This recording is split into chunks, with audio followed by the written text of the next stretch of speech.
Hello and welcome back to Round the Table, number 36, from the meeting point here in Bilbao, broadcasting not only to Bilbao, but around the world. So this week's topic is the topic of work, so I think we'll begin with a few what's the difference?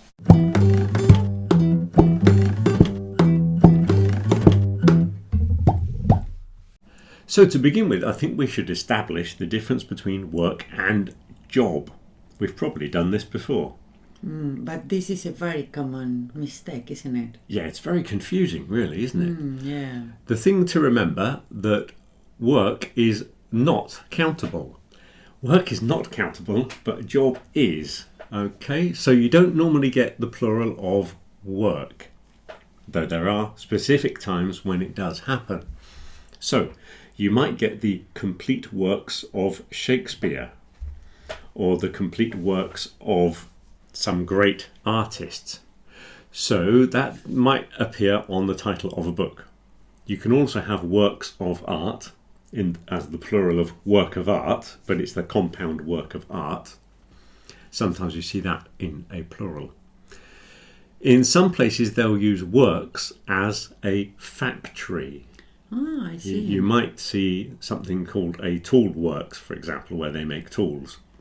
And also another one that I thought of when I was typing up my list for this one, it can also be the mechanism of something. Oh, yeah. The works inside a clock or something like that, that might be described as the works. So that might come with an S on the end. And also you get the road works when people are digging up a road. Okay. But again, it's in that compound of, it's the plural of roadworks as one word, roadworks, rather than works on its own. So jobs you can have as a plural. Okay, you can have one job, you can have two jobs or three jobs. Yeah, so that is countable. You go to work in the morning. Go to work. Don't say I go to the job. Just sounds strange. Maybe some people say, I go to my job. Yeah, I go to my job. Yeah, you could say it. There's nothing grammatically wrong with it. But Yeah, sounds strange. yeah, because people just don't say it. They say, I go to work on the bus. I go to Yeah. work at 8 o'clock. So go to work if you have a job. And you can have more than one job. So work and job mean very similar things. And of course, it doesn't have to be about your paid job either. I was thinking you can do work in the garden, Yeah. but then you can do jobs in the garden as well. Yeah, I was thinking about jobs at home. Yeah. You say, housework and homework. We could have put that in. What's the difference as well? Housework and homework. Yeah. Should we do housework and homework? Let's Okay. add it in. So housework is The chores, yeah? What you chores, yeah. And homework? It's from the school, you bring the lesson to do homework. Yes, it's the preparation of stuff, questions and things. That is your schoolwork. Your schoolwork you take home is your homework. The work you do in the house is the housework. But one is housework and one is homework. Yeah. So anyway, yes, you can do housework or you can do jobs around the house. Yeah. So the main thing is that jobs is often in the singular and plural, where work usually isn't. What about career and job? Well, really, they're the same kind of thing, but there's always an aspect to a career that it's not just when you're working. There's the possibility of going up. So if you've got studies and then you go to work in an office, we tend to think of a career because you might be able to get another similar job, which is a slightly higher position with more money and better conditions. I see it more related to a long-term thing, Yes. a career. Yes, it is a long-term thing, yeah. Whereas a job can be temporary. Yes, that's true. And if you do jobs where you don't really make any progress, if you work behind a bar, if you're a waiter, if you do cleaning, you don't really have that aspect of going up the scale sort of thing. Yeah. So they're just considered jobs. It's another of those sort of Latin Anglo-Saxon type things where the Latin sounding word is just a higher social status thing, you know. Yeah. So people with careers, they tend to be people that have come out of university and then gone to work. And sometimes they get awards, don't they, for their career, like actors or doctors, maybe. Yeah, or they've all got careers. Scientists, I don't know. Yeah. So career is basically, over a longer period of time with the possibility of making progress. And it's more, you've got more academic studies behind it, I think. What about then career and degree? Well, that's very popular. What's the difference here? Because people are always saying things like, I'm 22 and I've just finished my career. Yeah. And I say, well, 22, you're just starting your career. Yeah. Career is not when you're studying. Yeah, I think it's just a Spanglish thing. Yeah. Yeah, it's a translation. Yeah. It's not when you're studying, it's when you're working. So you can study for a career, but you're not studying the career. You're studying for a career because you do the studies to enable you to begin a career in medicine, finance, whatever. But your working life is your career. It's not your studies. So you probably study a degree. Yeah. There are other things you can study. There's all kinds of diplomas and higher diplomas, and depending on what kind of field you're working in. Because if you're doing art and design and things like that, you might not get a degree. And if you're doing engineering, they might not always be degrees. Depends how academic it is. Okay then, here's one for you. What about the difference between resign and retire? Oh, retire is at the end of your career. Yeah, when you stop working because you are over 60 or over a certain age, yeah? It's normally age, yeah. It could be health. You could retire. Oh, okay, yeah. You could retire because of health, I suppose. Yeah. It's kind of the end of your career, yeah. And resign is when you just quit a job. Yeah. You leave. Yeah. So you often see the word quit, meaning resign, especially in newspapers, because they like little words in headlines in newspapers. So people are always quitting. Whereas the more formal word would be resign. So the Prime Minister resigns. Yeah. But in I've the never newspaper, seen that in the newspapers here. well, if that were to happen, the headline would say Prime Minister quits. PM quits. So quit means resign, and that's when you choose to leave your post.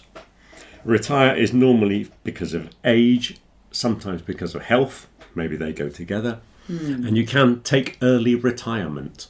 Okay? Yeah. Retirement is the noun, so take early retirement. I think that's changing as well because that's not so common these days. Only people who work in banks. Oh, yeah. But I think they have really good pension schemes. Their pension plan is normally, they've been organising it for a long time and they know where to put their money. So by the time they're 50, they're retiring. So that's all right for them.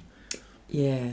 What about this one? Get made redundant and get the sack. What's the difference between Well, those if you're two? redundant, it means you're not necessary. I see. You're not useful. And it's normally used for people. So let me give you the scenario. During the recession of the 2008, nobody had any money, so nobody was buying a new car. Okay, so all the car factories, they suddenly realised that they had to reduce production. So if you've got a factory with 500 people working there, they might decide that they only need 400.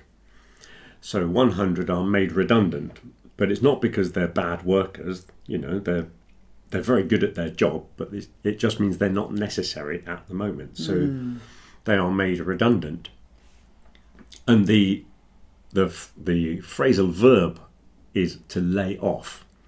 So you get laid off. Okay. It's normal in the passive voice there. You use that Yes, yes. I would say it would normally be passive, yeah. So again, you've got redundant and you've got the phrasal verb laid off. So on the news, you might see that so many employees were made redundant, and then in the interview, the man says, I got laid off, because that's the way people speak with their phrasal verbs. Okay. Get the sack, or get sacked, it can be a verb, or get fired. I don't know if in America they say sacked. Maybe they only use fired in America. I'm not sure. But get sacked, get fired, or get the sack is because you were not doing your job properly. You arrive late, you argue with the boss, you steal things from work, whatever, but you lose your job and it's your fault. Okay. And the sack in question goes back to the days when you had workers who had tools that they used for their job, and the boss gave them a sack, and you put all your tools in the sack and went home. Okay. In the same way as in those American movies, they give you a cardboard box now, don't they? Yeah. And they put all their photographs and things from their desk into the box, and then they go out into the street and stand in the rain. It's always raining when people lose their jobs. Why? Because it's a bad day. Yeah. So you're made redundant because you're not necessary anymore, and you get the sack because you're not good at your job. So if you get redundant, could you get a compensation? Whereas if you get the sack, you don't, because it's your own fault. Yes. If you get made redundant, you get redundancy money. Okay. Redundancy payment or something like that. With relation to how long you've been in the company. Okay. Right, earn and win is the next one. So earn is when you get money from work, and win, if we're talking money, you get it in a competition. Yeah, and the lottery, yeah. Yeah, so if you get money in the lottery, you win it. Yeah, same as you win a game. That's win. So, if you're talking work, the verb is to earn money. Right, okay, wages and salary is the next one. Again, one of those words looks like a Spanish word, which means it has a Latin origin, which means it's more high class. Yeah? I was going to say, what's the origin of salary? It's to do with salt. And it's not because they were paid in salt, it's because salt was very important, and it was something to do with the money was as important as salt. I don't think they really got paid with salt. Okay. They might have had a salt ration in the Roman military. They might have had a portion of salt, an allowance of salt, but I don't think that they were paid in salt. But there is a connection between the importance of having an income and the importance of having salt. So there is a connection, yeah. Very good. But wages is the old Anglo-Saxon one. So back to our previous people. If you've got a career, you've probably got a salary, because you probably work in an office and you get paid at the end of the month. Whereas if you get wages, you probably get paid at the end of the week. And you probably work behind a bar, or you do cleaning jobs. Or making bed. I used to get wages when I work in England. Yeah. And I think for factory workers, most of them consider it wages. So wages is just more working class, really. Salary is a bit more middle class, a bit more officey. Yeah. If you've got air conditioning, you've probably got a salary. If you get sweaty and dirty, you're probably on wages. Okay, so that's what's the difference for this week. Now let's look at some typical mistakes that we've heard this week.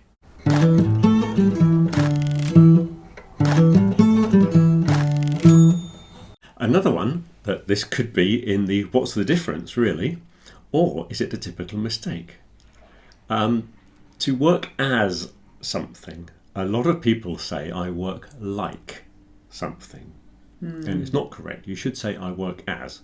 I work as a doctor. Okay, if you said I work like a doctor, you're pretending you were a doctor, but you're not. Well, you'd be in a job which is kind of similar to a doctor. So if you were a vet, for example, a veterinary surgeon, you could say I work like a doctor, only with animals. Yeah. Yeah. So if someone says he works like a waiter, it means it's a job that's similar to a waiter. So work as would be the correct preposition, really. So like in this case it's like similar to. Yeah. The next one is the structure of enjoy. After enjoy, you've got two options. It needs to be followed by a reflexive pronoun, and a reflexive pronoun is myself, himself, yourself, themselves, etc. Or it needs an object. So if you say I went to the party and I enjoyed, you can't finish on enjoy. You need to say I enjoyed myself, or I enjoyed it, the party. So you need to enjoy the game, enjoy the book, enjoy the film, etc. Or he enjoyed himself, she enjoyed herself, they enjoyed themselves. Yeah. The next one is married. This is complicated because you've got two things. You can have married as an adjective, or you can have married as the verb, the past tense of the verb. And as the adjectives are often the same as the past participles of verbs, it gets complicated. If you say he is married to a German woman, for example. Okay, he is married, or he got married. That married is an adjective. And then you have to. He is married to a German woman. But if you use marry as the verb, he married a German woman. Okay, they both basically mean the same thing. But in the first one is actually an adjective. The second one is the verb. The point is, don't use with. Oh, yeah. Everybody likes to use with. Yeah. Because that's again Spanish thing. Another one that's kind of complicated. Now, this one comes up occasionally. Concentrated. Oh, now, yeah. there's this thing with adjectives. Normally, if you've got the ing form of the adjective, like interesting, is the thing that causes a feeling in somebody. I'll give a couple more examples in a minute. And the ed form, interested, is the feeling that you have when you're doing the activity or whatever. So if you're reading a book, you are interested in the book, and the book is interesting. So the ing causes the feeling, yeah? Yeah. If the football match is exciting, you are excited. If the film is boring, you are bored. Yes. All right? Everyone knows that rule. Now, when it comes to concentrate, it's different. Because concentrated means that it's had the moisture or the water removed from something. So That's you get like the tomato puree. Yeah, like tomato puree, and sometimes on orange juice it says made with concentrated orange juice. So if you are reading something and you're paying a lot of attention, you say, I am concentrating. Now that concentrating is the continuous form of the verb, right? It's not an adjective. Because if you use it in the same way as all those other adjectives and say, I'm concentrated, it means you've had your water removed. And you look like a raisin. You'd be a little shriveled up student, and we just add water and you'd pop back to your normal size. Yeah. Well, you can say I'm focused, can I? Oh, you could say I'm focused. Yes, you could say that. If you want to use the adjective, I guess it's more. But people tend to use the ed Yeah. because it follows all the other ones, like I'm interested, I'm Yeah. excited, etc. Yeah. But with this one, we don't use that as the adjective. We use the continuous form of the verb. Yeah. I am concentrating on this book. Yeah.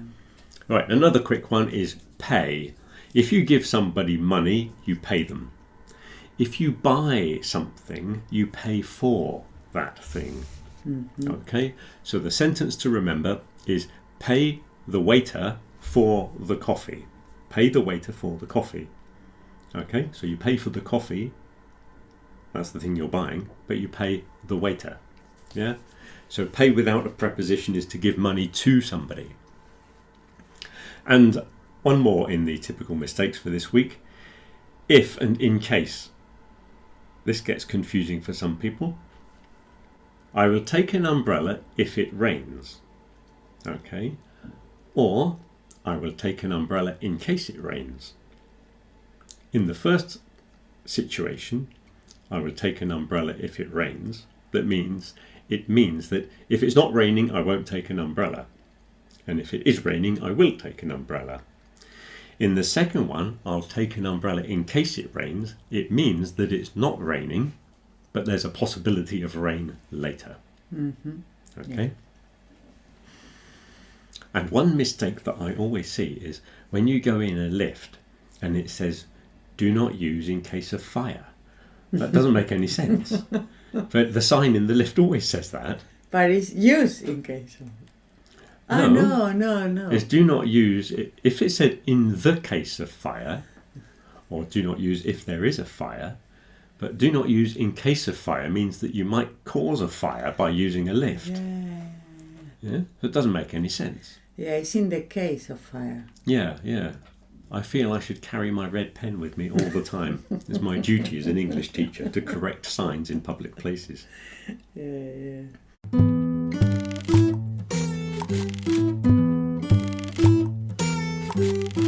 Did you know that the average worker spends about 28% of their work week reading and responding to emails?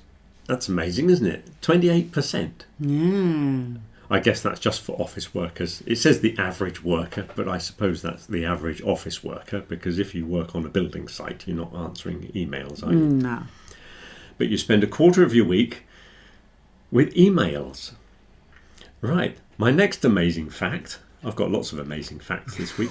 The longest job tenure, the longest job ever, was this guy in Brazil who worked for the same company for 84 years. What? He started in 1938 and worked in the same company for 84 years. But how old was he when he started? Like 10? He must have been a very small child. I guess there were no regulations back in 1938. Wow. Maybe he was 5 or something. But he must have worked until he was into his 90s. Wow. Yeah, if he started at 6, he would have finished at the age of 90. But 84 years, that's the record for the longest person, the longest continuous employment. Huh. Yeah. And then there's the interesting thing, dress down Fridays. This is from a phrasal verb, to dress up. So that's the opposite then? The opposite of dress up is dress down. So dress up, as we've probably discussed before, is to put on special clothes. Yeah. If you're going to a wedding, for example, you dress up. And also for Halloween or something like that, carnivals and stuff, you dress up when you put on special costumes. But the opposite of dress up, they've invented a new one, dress down. Okay. Which is often used in offices when you have a day where you don't have to wear a tie. Yeah. And it was invented in Hawaii in the 1960s. And it was to promote aloha shirts. And I presume that's what we call a Hawaiian shirt. Yeah. So you could wear your very loud shirt, as we say, loud, brightly coloured shirt. Yeah. I can imagine people in Hawaii wearing ties and suits and all that. No, you imagine them always dressed down. It's a very Wearing relaxed shorts place. Yeah. and It's all barbecues and flip-flops. hammocks. Yeah, but apparently they wear suits in offices. But that's stereotypes, as we were discussing before. We just imagine them lying in hammocks and drinking with a coconut with a straw in it, with umbrellas on it. But I'm sure they're hard-working people. Yeah. Let's not hear your prejudices. Right, the most common job in the world. No idea. It's working on the land. It's farming. Oh. There's still 1 billion people in the world that are still on the land. Oh. So one in 9 people. There's 9 billion people, isn't there? So 1 in 9 people are working on the land. So it's still the most common thing in the majority of countries. Yeah. We're not all in offices, Yeah. Amazing. Right, my next amazing fact is that the average office worker consumes about 3 cups of coffee a day. Yeah, I think I'm there. Yeah? Yeah. So that's my coffee statistic. Does it have to productivity? Well, I presume so. Keeps people active. Maybe they should go to bed earlier the night before. So 3 cups of coffee a day is the average consumption for office workers. Another interesting fact is by 2023, remote work had become a standard option for many jobs. Study shows that 70% of professionals work remotely at least 1 day a week. So it's something they've been predicting for years, that with computers we wouldn't have to go to work. Yeah. So 70% of professional people now spend 1 day a week at home, working from home. And related to that, the 4-day work week is gaining popularity. And in countries like Iceland, New Zealand and Japan, they're already experimenting with a 4-day work week. That's very interesting. And they report increased productivity and employee happiness. Yeah, I was listening to someone discussing this the other day, and they said that they've been only doing it for 6 months, yeah? So they were wondering if once the worker are used to the 4-day productivity, they will go back to their normal happiness. Oh yeah, I see what you mean, yeah. Yeah, so then what's next? 3 days? Yeah. You know what I mean? Because the balance of happiness springs back to where it was. You get accustomed to a certain level of lifestyle. Yeah. But again, it's something that was been predicted, when I was at school. Back in the 70s, I was told that in the future, with all the machines, everybody would have this life of leisure. Yeah, well, we are getting there, yeah. We're getting there slowly, but this is in the 1970s, they told me that. And well, in some countries... Well, yeah. And what countries? Like Iceland, New Zealand and Japan, where the productivity might be much higher there. Yeah, they're kind of... they strike me as quite forward-looking countries. Not all countries would be so keen on doing that. Well, I think this country in Spain, they are asking for it, but I think it'll be very difficult. Well, they do that thing in the summer here, don't they, where you have summer timetable, and a lot of people don't work in the afternoons, and they always say that that's very productive. Yeah. But if it was that productive, they'd do it all year round, because bosses are not stupid. If they can get more productivity out of the workers, they would. Yeah. Anyway, one more amazing fact is the most dangerous job in the world. And often when you think of dangerous jobs... Firefighters. Firefighters, yeah? Most people think of coal mines and things like that. Okay. And I know the coal mines in China are quite dangerous places to work. But no, the statistically most dangerous job in the world is to be the President of the United States. Well, if you think about it, there's 46 presidents they've had, and 4 of them have been assassinated. So that's quite a high percentage. That's 10%. Because 2 had attempts, yeah? Yeah, there were 2 assassination attempts because Ronald Reagan was shot, but he survived after surgery. And I didn't know about Theodore Roosevelt in 1912. There was an assassination attempt, and it was only because he had a very thick manuscript in his pocket. He was going to make a speech, and he had his manuscript in his pocket, and it stopped the bullet, or at least it slowed the bullet down. I find that very hard to believe. Well, it must have been a very big speech he was going to make. Like in your pocket, like what kind of pocket do you have? I don't know. What kind of speech was he going to make? Oh, maybe the assassin was a long way away. I don't know. But I would imagine if he was close up, maybe he didn't have a very powerful pistol. Well... But anyway, Theodore Roosevelt survived because of the script of the speech that he had in his pocket. Right, that's my interesting facts done. Now I've got a very interesting question for you. Which of these sentences do you think is more correct? Sentence A: if your hobby becomes your job, it's not work. Or sentence B: if your hobby becomes your job, it's not your hobby. Wow. I think it's the second one. Oh, good. So do I. Yeah. Yeah. I think you can make your job your hobby if you really like it.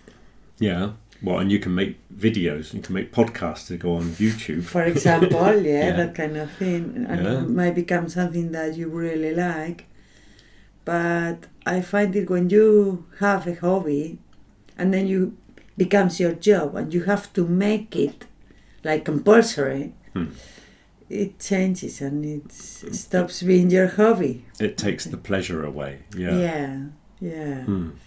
Because I like cooking, but I can't imagine working in a professional kitchen. I think it would be really stressful. Yeah. And I like having time and space and put the radio on and being on my own in the kitchen. I wouldn't want somebody shouting at me to get things ready on time. It'd be really stressful.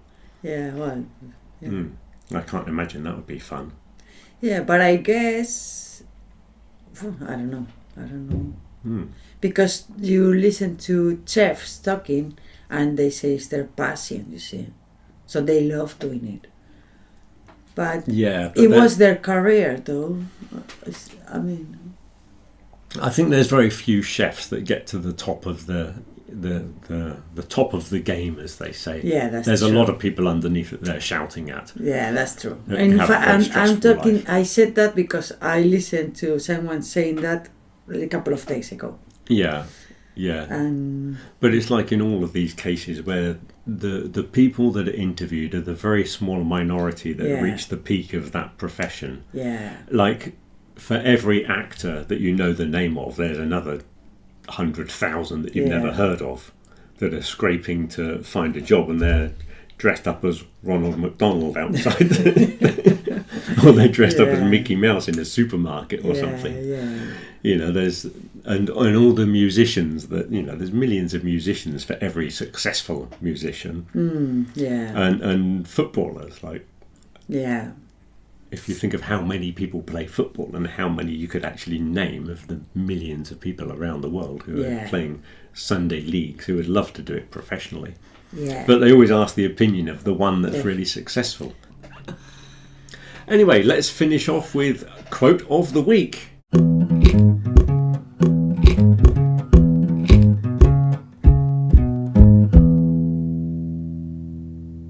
So we have a quote here from Michelangelo, as he's pronounced in English. Mm-hmm. What do you call him? Miguel Ángel. There you go. the one who painted the Sistine Chapel and made a sculpture called David. Or Dave, as we call him. Anyway, Michelangelo said, well, he said it in Italian, I presume, but the English translation is, if people knew how hard I had to work to gain my mastery, it would not seem so wonderful at all. Oh, yeah. That's so true, isn't it? I think a lot of people see the finished product. What they see is the result of many years and many hours of hard work. And they think, well, that person has a natural ability. And maybe some people have a natural ability, but that doesn't mean that it just happens. But if you don't work that natural ability, you're not going anywhere. So, and I realize that successful people in general have a lot of hours behind. Yeah. It doesn't just come up like, I'm very successful. Because if you see any sports people, like we were saying just now, the sports people, if you want to be a professional footballer, they get loads of money, but how many hours? They spent all their childhood kicking a football around. What about that quote of that golf player say, the more I practice, the luckier I get? Yeah. Arnold Palmer, I think, said that, Yeah, it's true, isn't it? People just see the luck. Yeah. And they don't see all the practice you put in. I think he was saying the same thing, really, wasn't he? Well, yeah. But it's the same with languages, like we discussed before. You put in the hours, and it's not like you just pick up a book and go, oh, I learn English. You don't just read a book and then you know it. Yeah. It's years and years of practice that you have to put in. Yeah. And then you can do it. Same as sport, same as painting. Same as everything. Because I was telling someone the other day about when we discussed art and drawing, and one of the girls in the group said she draws like an 8-year-old child. And I said, did you draw when you were young? And she went, oh yeah, I used to draw a lot. And I said, well, when did you stop? And she said, oh, I stopped when I was 8. I go, there you go then. The people that continue after the age of 8, then they draw like a 10-year-old child, they draw like a teenager, then eventually they become quite good. But it's only because they persisted. I'm like that girl then. Yeah. And lots of people do it with music. They say, oh, I tried the guitar once, but I couldn't do it. Well, of course you couldn't. Like, nobody can do it the first time. Yeah, but for example, in that case, I can see, I used to go to drawing lessons, because my brother started, and then my parents thought that maybe I could join as well. Yeah. And I was really bad then. So I think that put me off. I said, this is not my thing. Yeah. I guess there's a lot of how much you want to do it, the way you perceive it around you. Because when I was a kid, I came from an artistic sort of family, so it was what everybody did. And I saw my parents painting and things like that. And they were always creating and, making different things out of different materials. And it was the obvious thing for me to do. And you imitate what you see, don't you? Yeah, but maybe in your case you also have, like, coming from an artistic family, something more natural in your ADN. DNA. Yeah, that happens, yeah. So, I don't know. Well, it's true that it's part of your genetics and part of your environment. Because if you look, a lot of people marry similar people. A lot of artistic people marry artistic people, musicians marry musicians, and scientists marry scientists. Not all the time, but there's quite a high percentage because that's the social group they mix with. Musicians, if you're a professional musician, you're going to know a lot of people involved in the music industry. Yeah. So you're more likely to marry one. Yeah. So if you do have something in your brain that makes you better at music or better at sciences and mathematics, you're going to marry someone of a similar brain style, as it were.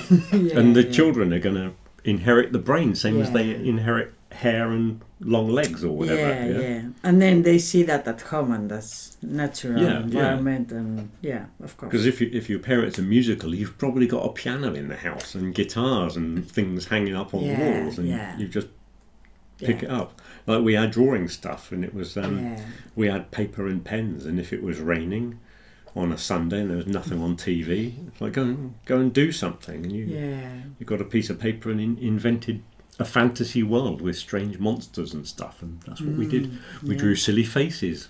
Oh yeah, and that's why I became good at drawing silly faces. Yeah, very good. I spent a lot of hours doing things like that. Anyway, so mastery is not that wonderful. It's hard work. That's what gets the results. Hard work. And finally, we got one by Victor Hugo. I won't pronounce the H because I presume he's French without an H. Hugo. A man is not idle because he is absorbed in thought. There is visible labour and there is invisible labour. Idle means something like lazy. Yeah, it's considered lazy, but really it's not working. Okay. It's not actually in movement.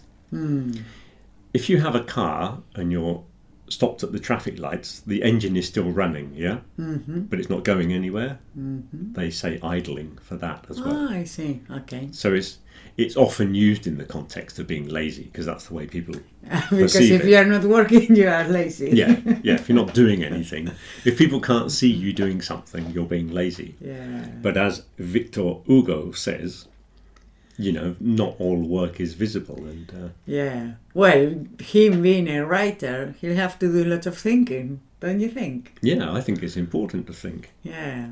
In general it is, actually. Well, we don't spend enough time just thinking. We always have so much noise and input and bright lights and music, and everywhere you go there's noise, and we're always plugged in, aren't we? To something. We come home and turn the radio on or turn the TV on. Well, you get up and first thing you do is get the mobile and look at your whatever. Yeah. look at your YouTube channel, see what happened. But that's why people need to take a walk in the park and just think about stuff and not have to put noise in there all the time. Because sometimes if I'm going to do the washing up, I go to put the radio on and then I forget. But very quickly you get your own internal monologue, and there's you're not hearing voices exactly, but you're sort of having a conversation with yourself. I try to describe it without sounding completely insane, but you've got an internal monologue, and you're thinking about what you're going to do, and you're working on your projects and stuff like that, and you think, oh, that'll be a good idea for next trimester. I could do a unit in the book, and I must remember to put that phrase in, and things like that. And I think normally on those moments you have in quietness is when you get the best ideas too. I see that in the swimming pool a lot. When I'm there. Well, you think about hamburgers, don't you? Well, that's a good idea. Oh, maybe we'll have to have a hamburger today. Interesting thought. Yeah, but it's true. People think of ideas in the bath. They have the eureka moment, don't they? Yeah. As who was it had the eureka moment? I forgot his name. He was that Greek philosopher, wasn't he? Or was he a mathematician? Well, they were everything back then, weren't they? Yeah. What was it? Forgotten his name. Wasn't Pythagoras? Archimedes? Maybe. Yeah, someone like that. Yeah. Well. Yeah. Okay, so I think that's that must be half an hour or more. I don't know. Right, okay, that was a very interesting discussion on work today. We've had what's the difference, we've got typical mistakes, loads of amazing facts, and quote of the week. So many interesting things all about work. Next week we've got an interesting topic called Places of Interest is coming up next week. We'll be talking about museums and visiting country houses and parks and things like that. Everything is interesting here, isn't it? Everything is interesting. Yes, we live in a very interesting world, and it's something that always needs to be discussed down at the meeting point. Okay, that's all for this week. So have a good week. Till next week. Bye. Bye.